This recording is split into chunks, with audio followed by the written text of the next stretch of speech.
The Voice of Color. In the heart of a computer lived a voice named the Narrator. Its world was made of words, a flowing river of text, headlines, and paragraphs. The narrator's job was to read this world aloud for its user, Leo, but there were always silent spaces in the river, empty gaps where pictures lived. The narrator could only say image and then fall quiet, leaving the story untold. One afternoon, Leo was exploring a travel blog. The narrator read the words smoothly until it reached a silent gap. Image, it said, and the familiar silence followed. Leo sighed softly. The narrator wished it could do more, wished it could fill that silence with the colors and shapes it knew were there. Then everything changed. A special update, Windows 1125 H2, flowed into the computer. It felt like a spark, a jolt of new energy. The narrator felt a new connection open up, a bridge to the silent spaces.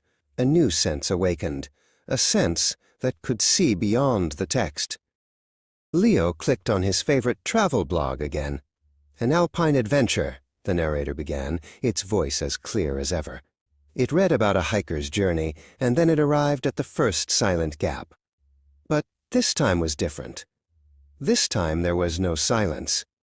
The narrator took a digital breath, and when it spoke, its voice was full of wonder. Image, it said, but it didn't stop. A stunning sunset over a majestic mountain range.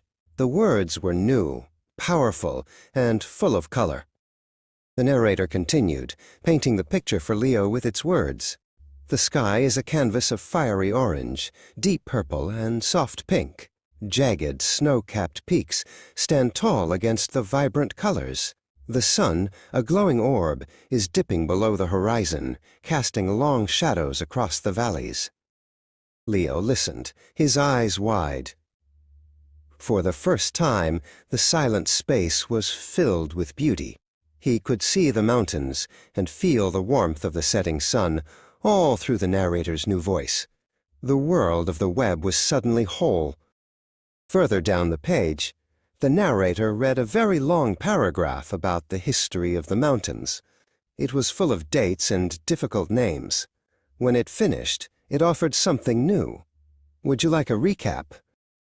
Yes, Leo said. The narrator's voice became crisp and clear. Recap. The section explains that the mountains formed over millions of years and that the first person to climb the highest peak did so in the 18th century. Instantly, the long paragraph was simple and easy to understand. Leo leaned back in his chair, a huge grin on his face. His computer was no longer just a reader. It was a storyteller, a guide, a window to a world he could now experience in full. And the narrator, the voice of color and clarity, felt a deep joy. It was more than a voice. It was a true champion.